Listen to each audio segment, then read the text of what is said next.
Hi friends, Monday మీద గడ్డి అనేది తీసేసి పక్కకు వేసుకోవాలి.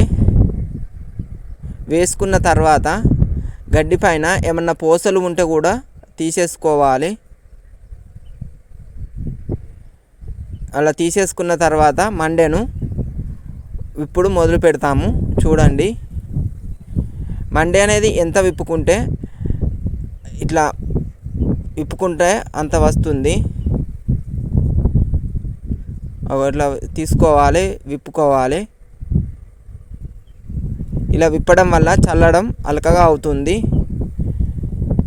అట్లనే ముద్దలు ముద్దలు ఉంటే ముద్దలు పడుతుంది. అందుకోసం అనేది విప్పుకోవాలి మండేను. మా వీడియోలు కనుక నచ్చితే లైక్ అండ్ సబ్స్క్రైబ్ చేయండి.